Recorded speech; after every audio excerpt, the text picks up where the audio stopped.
Hello, it's ShadeX, and today I'll be talking about a show I've been binging a lot lately, that show being Aqua Teen Hunger Force. The show was created by Dave Willis and Matt Molero. The creators wanted to make the show follow this simple premise, talking food, doing random things. However, the creators had to fool the Cartoon Network executives by pretending to make the characters detectives, as they were not a fan of the original premise. That subplot only lasted 3 episodes until that premise was dropped entirely. Aqua Teen Hunger Force was a very influential show. In fact, it was the longest running Adult Swim show before it got cancelled in 2015. It ran for 11 seasons with a total of 139 episodes, and it even got a theatrical film. Also, the show got a golfing themed video game. The show starred the 3 fast food roommates Master Shake, Frylock, and Meatwad. Master Shake is the jerk character of the group. He's immature, abusive towards Meatwad, and self-centered. Frylock, on the other hand, is the most mature of the group, acts as a father figure to Meatwad, and is very intelligent. Meatwad is the most childish of the group. He can turn into a hot dog as well as an igloo, and he is the least intelligent of the group. There is also their foul-mouthed neighbor Carl, who owns a car called Too Wicked, and the pool the 3 hang out in nearly every episode.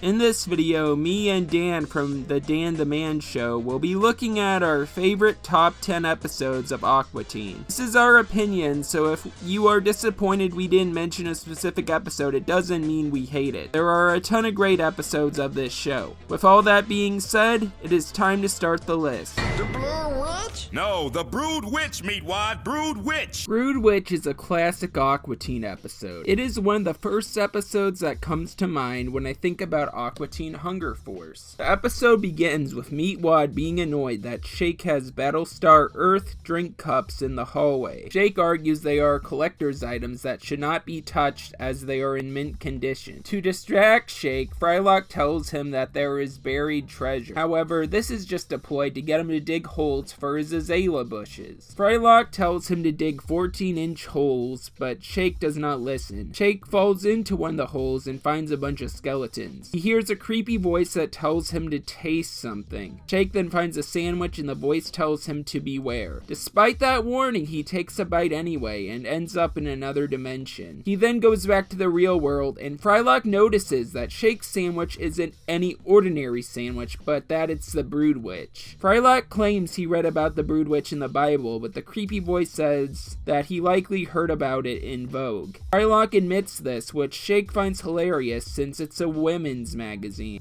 I hope you were at the dentist, Frylock! It just comes to the house. Of course it comes! When you order it, you big fat lady! Frylock warns that Shake should not eat the Brood Witch, since if he does, he will face eternal torment. He does not heed his warning and takes a bite of the sandwich again. There, Shake finds a creature with an axe. Shake returns, and he is warned about the sandwich by the creepy voice, who talks about its evil ingredients from hell. One thing I find funny is that Shake is annoyed that there is no bacon on the sandwich. The creepy voice tells Shake that there is no swine evil enough in hell to put bacon on the sandwich. Shake is bothered there is no bacon on the sandwich, but he still believes it's the best sandwich he's ever had. Shake feeds into his temptation and eats part of the Brood Witch again. He then returns and desperately wants a way out of the curse. It's soon revealed that Shake can pass the curse of the Brood Witch onto another person, so he gives the sandwich to Meatwad. Meatwad returns and reveals to Shake that Jerry, the creature in the Brood Witch dimension, isn't a bad guy, and he says that he took him to a strip club called Merry XXXmas. Shake then, of course, takes a bite. After that happens, Meatwad reveals to Frylock that was a lie. Shake finishes the sandwich, but rather than be stuck in the dimension of torment, Shake survives. Because he pulled off the sun-dried tomatoes, he technically didn't eat the sandwich in full. Following that up is a funny scene where the voice tells Shake that he passed the Brood Witch test and that he wins a skeleton bride. He rejects that offer, and the voice reveals that is the final test and fools Shake by giving him the prize of free brain surgery. After getting lobotomized, he is told to eat the sun-dried tomatoes, and he ends up stuck in the dimension of torment since he ate the whole Brood Witch. Overall, this is a great Aqua Teen Hunger Force episode. It has hilarious dialogue and a very absurd premise. Out of all of them, this is the most memorable. This episode is very iconic, so iconic that YouTuber Binging with Babish even made his own attempt at the Brood Witch. You know what? The Brood Witch looks delicious. I think I'll take a bite. Oh shit. You can't eat carpet, silly daddy. No, of course you can't like that. You gotta boil it till the glue gets soft. So one of the best things about the early seasons of Aqua Teen Hunger Force is the rogues gallery of insane and off-the-wall villains. No joke, I honestly think it rivals Batman's rogues gallery in terms of comedics. Now, the Mooninites are one of the most popular villains in the show, and trust me, we'll talk more about them later, but my personal favorite villain is the cybernetic ghost of Christmas Past from the Future, which, ironically, first appears in this episode titled Cybernetic Ghost of Christmas Past from the Future. I'll do my best to explain the episode, but I'll mostly be talking about the character in question, as this is undoubtedly his best appearance, except maybe for one more episode, which again we'll get to soon. The character of Cybernetic Ghost of Christmas Past from the Future is such an amazing one. The whole point of the name is just to be long, confusing, and contradicting. And this makes sense given the fact that his main gimmick is telling stories of that same caliber. Cybernetic Ghost of Christmas Past from the Future, the episode, not the character, revolves around the Cybernetic Ghost of Christmas Past from the Future, the character, not the episode, stalking Carl, filling his pool with ancient elf blood, and demanding that the characters listen to his long and drawn-out stories that take place thousands of years ago. We get a surprising bit of backstory of Carl's depressing yet hilarious childhood. Oh boy, I hope this is a new mommy. Yeah, it's not. As well as a cockamamie story about the origin of Santa Claus, who is deemed to be a red ape who uses alien elves to build his toys to fight in some war. I actually don't really know the full story all that well, because it's full of plot holes and contradictions. Even the cybernetic ghost gets turned around. No, man, he's an ape. I mean, wait. The best part of this episode is that both the character and the episode, while being set up to be heavily reliant on Christmas, really have no relation to the holiday at all. This makes sense both in-universe, since he accidentally shows up to Carl's place in February, and in real life, since this episode originally aired a week after Christmas. So you've been in the neighborhood long, or? Well, I mean, we moved here, next to Carl. Hey, we're back. Where you at, dog? Boost Mobile is an episode that was sponsored by the pay-as-you-go phone company of the same name. The episode is very in-your-face and features Master Shake selling out to the mobile phone brand. Shake is very obnoxious about Boost Mobile to the point where it annoys Frylock. Along with Shake is a Boost Mobile flip phone voiced by Killer Mike, who says, "Where you at, dog?" which was the slogan for the phone brand at the time. Throughout the episode, Shake goes through Boost Mobile talking points and gets a call from his boss Josh whenever he says something wrong about the brand. Frylock deliberately kills the first phone by bringing him along with him, Shake and Meatwad, to a trip down the Earth's surface. Frylock is clearly against Shake's Boost Mobile sponsorship, and Meatwad helps him trap the other Boost Mobile phones below a rock. Shake then gets in trouble with Josh after calling the phones crap, and he sends an army of Boost Mobile phones to kill him. A can of Axe body spray shows up in the end of the episode looking for Shake. He is then told by Meatwad that he's busy. The Axe can is fine, as he is in the credits of the episode. The episode is a sponsorship done right. The episode was clearly mocking the brand, and the sponsorship doesn't feel forced at all. The sponsorship services the story, and that's what makes this episode great. In the age of YouTube, sometimes sponsorships can feel forced. A lot of creators tend to stick to the same talking points. Still, it's understandable why people do it. People need to make a living. Anyway, what I'm trying to say is that if Aqua Teen did an episode like this in the modern day, Shake would show a certain heavily advertised mobile game. Hey, Meatwad! You ever heard of the most ambitious mobile RPG project of 2019 that is still going strong in 2020? What are you talking about, Shake? Slade, Colorado Lemons! I'm not much of a mobile gamer, but Slade is a great game. Just look at the level of detail in these characters. These are some console-level graphics, but put on a phone. Oh boy, a mobile game! Frylock just bought me a phone recently, and I need some cool games to play. He gave me an App Store gift card, and I bought a bunch of games for it. Sadly, I don't have money for a new game, though. Oh wait, it's free! I'll download it right now. Slade, Colorado Lemons. Guess what, Meatwad? If you use the code ATHF in the description, you can start with 50,000 lemons and join the special launch tournament.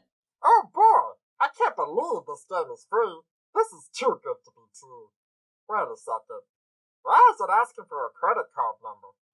What's that? Oh yeah, I remember. It's that other gift card that Frylock has. Luckily, I have it right here. I need more lemons since I already ran out of the free 50,000 ones. And luckily, it only cost $99.99 to buy 100,000 of them. That's cheaper than $100. Meatwad, Slade is a free app. The app purchase is optional. It's not like the game relies on currency. Oh look, it's John Lemon, the creator of the game. What are you doing here?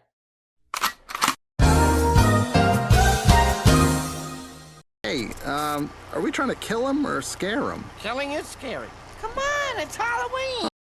As far as Halloween specials go, this is up there with some of the best in my book. So apparently this onion monster thing has been living in the trio's attic from before even they were living there, and he decides to come down one Halloween night for no rhyme or reason. The character, named Willie Nelson, no relation, believes that he is truly a terrifying monster with his trademark electric razor, henceforth the name of the episode. The truth, however, is that besides his spouts of passive-aggressive behavior, he's actually quite a bit of a wimp. Or, as Master Shake puts it, "You are the gayest monster since gay came to Gaytown." Whoa, easy.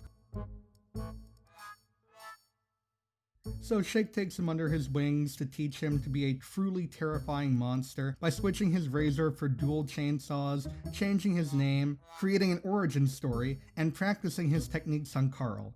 I don't want to give too much away because the payoff twist is absolutely worth it for those that haven't watched it. This episode also has some of the best Shake moments and honestly really good character interactions between the trio that the series really does miss later on. Granted, they sort of bring it back later, but that's a discussion for another day. Oh, and it would be remiss of me to not mention that Willie Nelson is voiced by Tom Sharpling, who also voiced Greg Universe. Guess that means I gotta dock points for it now. What happened to my friggin' car? Oh, crap. What? What are you doing here? I live here, ass. Yeah, I know. And I'm just visiting. Hey, you didn't get any of my mail by mistake, did you? Willie Nelson? Hang on, let me look. Eat me.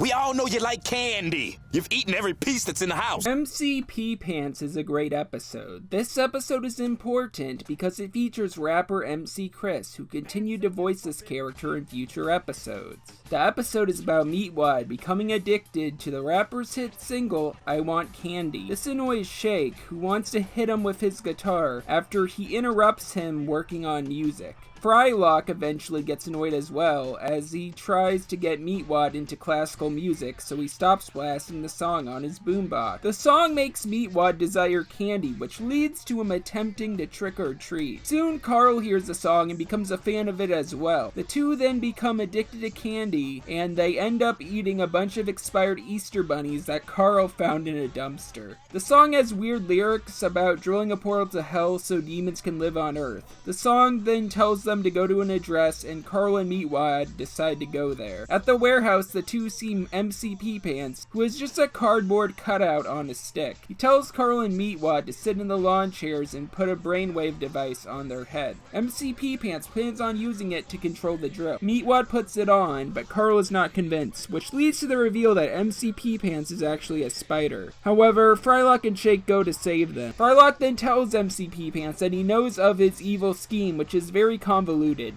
So I'll just play a clip. It's some friends, man. Oh, so you can jack them up on candy? And then use their hyperactive blood sugar to power that drill? And bore a hole straight into hell? And unleash demons to run your global diet pill pyramid scheme? Anyway, MCP Pants tries to deny it, but he soon owns up to it and says that he is an insane giant spider in a diaper and that he feels like he can't fit in anywhere. Frylock then tells him he can and helps him find a job at a pizza place. However, this was just a ploy to kill MCP Pants, who ends up exploding. Frylock reveals that he killed MCP Pants because he couldn't fit in anywhere. Meatwad then says he hopes he is happy. The spider in a diaper then ends up in hell where he hopes they like rap, but a demon says they don't and like heavy metal instead and attacks him. Then the episode ends. I really love this episode. It's a really fun one. MC Chris does a great job rapping in this episode, and after I watched it, I got into his music. This is a very memorable Aqua Teen episode and is definitely a must-watch episode of the show, which is why it gets the number 5 spot. Now come here. Why do you disappoint me? Second by second, you waste my time. Season 4 of the show is in this weird divisive state in the fanbase. Some people claim that it's the beginning of the downfall of the show, and that would kind of make sense timeline-wise, seeing as Season 4 was the season right before the movie came out, and they probably had to shift their focus quickly between the two. While I will say that Season 4 is definitely not on the same levels as Seasons 1 through 3, it's still an excellent season nonetheless, and Ezekiel is one of the best episodes of the season. The episode revolves around a new character named Ezekiel showing up at the doorstep of the trio's house one day, and he looks an awful lot like Shake. Frylock gets some of Ezekiel's DNA to test, but in the meantime, he suggests that Shake should assume that he is the father of Ezekiel, and they all should spend some time with him. Frylock and Meatwad are more than happy to play with him and spend some time with Ezekiel, Meatwad even giving him his name, but Master Shake is much more reluctant to do so. We get some pretty hilarious scenes of all of them together playing multiple sports, including basketball and tennis, both of which showcasing just how much of a role model Master Shake is as a father. Why do you disappoint me? Second by second, you waste my time. After Shake gives up on Ezekiel, he finally comes around when he sees his son beat the chess dragon in chess and embraces him as his son. Side note, but I really do love the design of this one-off character. I'm pretty sure C. Martin Croker designed it, but don't quote me on that. Turns out, though, that not only is Ezekiel not Shake's son, he's also thousands of years older than him. This just raises so many more questions, but before these can be answered, Zeke is carried to his death by the chess dragon. Ezekiel is voiced by Patton Oswalt, who actually voiced another recurring character in previous episodes, although this appearance is much better in my opinion, despite the fact that he has less speaking lines. I also love how Ezekiel is just a scaled down version of the Master Shake model, like they're not even trying to hide it. That's not a bad thing, mind you, as the whole show is based on this sort of reuse of assets. And despite what some people might think, the limited design and animation actually helped the show stand out in a great way. And like I said earlier, this episode is one of those greats. That's why I did it. We can't afford college. Shake's wrong. Zeke, I'm so sorry. And the bird. Yes, give him the finger. Mayhem of the Moonanites is an episode that introduces the alien villains of the same name. The episode begins with Ignignok and introducing themselves to Carl. However, he slams the door on them. They then move into the Aqua Teens' house after Shake puts up a sign that says room for rent. The Moonanites impress Shake with their spinning, which leads to him allowing them to stay at the house. Still, Shake wants payment. The Moonanites then give him Meatwad's boombox. Soon the Moonanites act as a bad influence to Meatwad by getting him addicted to cigarettes and later convincing him to rob a store, which leads to him getting arrested. Shake lets the Moonanites stay because he is impressed with the stolen items they have gifted him. The Moonanites then go in Carl's pool and shoot him with a moonbeam, which makes him disappear. This impresses Shake because he is annoyed by Carl. Frylock then gets fed up with the Moonanites' antics and gets into a fight with them. However, Meatwad is still convinced they are friendly. You guys wouldn't do anything to hurt me, right? Ow! The Moonanites then attempt to shoot Frylock with their moonbeam. However, he shoots it back with his laser eyes. The Moonanites fall flat on the ground and they retreat. Ignignok then flips off the earth, hoping they can see it. Shake then says that had he known the Moonanites stole the items, he would have kicked them out. However, he decides to keep the stolen goods anyway. The episode ends with Carl revealed to be on the moon. The Moonanites then say they are going to spank him. Then this episode ends, which is followed up by their own theme song playing during the credits. Overall, this is a great Aqua Teen episode. It introduces the iconic characters of the Moonanites, who are very funny characters. I really love how their designs are clearly inspired by retro Atari games. I love this episode as it introduces these aliens who would go on to be a thorn in the Aqua Teens' side for several episodes later on. Pervert. Raise your hand if you would like to bring the juice boxes. And let's count. No one can count. We're deadlocked again. Admittedly, I got into Aqua Teen relatively late into the game, and by that I mean that the first episode that I watched was the Season 10 finale, so that was right at the end. I watched the remaining episodes soon after using totallylegalmethods.gov, and I fell in love with the show, ranking it as one of my top 5 shows ever. That being said, even I noticed a decline in the quality around the 5th season. It wasn't terrible, but it definitely wasn't anywhere near as high quality as the seasons beforehand. The problem was exemplified in the 6th season, which I would honestly say is a bad season. Once I reached season 7, I had low expectations, expecting the quality to be on par with season 5 at best. To my surprise, however, season 7 felt like a return to form. Not on par with the first few seasons, but pretty close nonetheless. The best episode of the season has got to be Multiple Meat. Unlike every other entry on this list, this episode doesn't rely on a one-off enemy character. It chooses instead to focus on the interactions between the trio, and this is one of the best episodes that does so, exemplifying the best of each character's personality. Master Shake keeps trying to hurt Meatwad by slicing him in half. However, each time he does that, he just creates another version of Meatwad. Shake, unable to cope with the idea of being wrong and not having the situation under control, continues to chop Meatwad until the house is infested with Meatwads. Needless to say, hilarity ensues. You'd think it'd get super annoying having a house full of high-pitched, squeaky voices, but it's actually not that bad, and the comedy more than makes up for it. I can't say much more about this episode since the main thing it has got going for it is the comedy, and I don't really want to tell you all the jokes. Just know that the next time someone tells you that the show was only good in the first 3 to 4 seasons, you can tell them that they're wrong. I got mixed up. Start over. No! How about, Thunder Pussy? Shut up, I got a name, and it's Hand Banana. Hand Banana is a very disturbing Aqua Teen Hunger Force episode. Despite all of this, it is very memorable and funny, even with the dark subject matter. The episode is about Frylock creating a dog for Meatwad using a dog creation kit. They connect it to Carl's pool. Frylock says that they need DNA to make the dog, and Shake sticks his hand in the pool. Out of the pool comes a yellow dog, who Meatwad decides to name Hand Banana. The dog then points at Carl and says these ominous words. Tonight, you.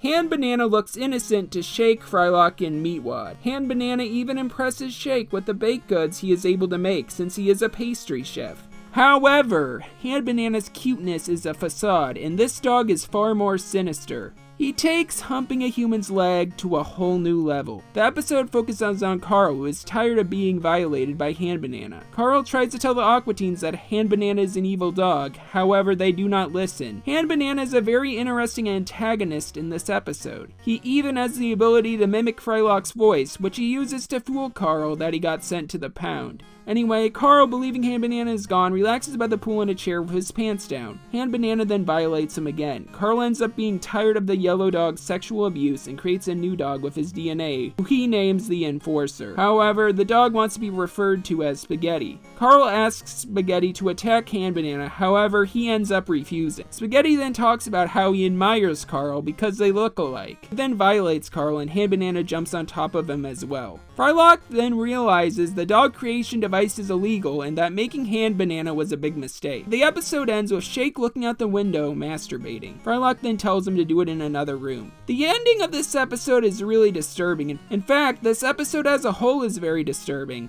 This episode deals with very dark subject matter and it makes me a bit uncomfortable. I really like how this episode makes you feel bad for Carl and fear what Hand Banana will do to him next. Despite all this, I find this episode funny, and it is an episode of the show that is very memorable because of how shocking it is. This is why this episode gets the number 9 spot. Before we end this list, it's time to go over the honorable mentions in 10 words or less. A formulaic yet fun episode about Meatwad winning Super Bowl tickets. Who is the drizzle, or the fume? Aqua Teen Hunger Force forever! They'll live on forever. In reruns. The Moonanites return with the power of Foreigner. You don't think they're dicking around with this, do you? Christmas in July just took a dark turn. Shake is the chosen one. Well, we're screwed. Just like VeggieTales, but they are alcoholics and drug addicts. The Smurfs meet Aqua Teen Hunger Force. Depressing hilarity ensues. You have all been brought here to celebrate the bruising of the Aqua Teens' asses. Ironic that the last episode that we're talking about today is titled The Last One. Remember earlier when I mentioned that one of the best things about the show was the Rogues Gallery?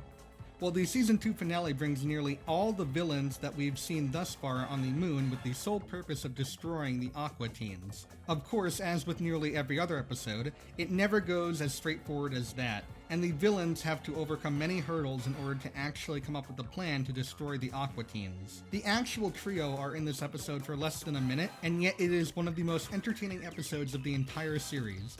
It just goes to show how entertaining these characters can be on their own, and they don't even need the titular characters to be fun. These villains play so well off one another, as their differing personalities of outright hatred and lack of motivation really bounce off of one another. Honestly, just a great episode to end off this list. Is this the baby shower? Mine says sweaters all you can eat. I was in the future, it was too late to RSVP. Anyways, that's it for me. Thanks to Shade for having me on, and I'll let him take it from here. Oh, and check out my channel.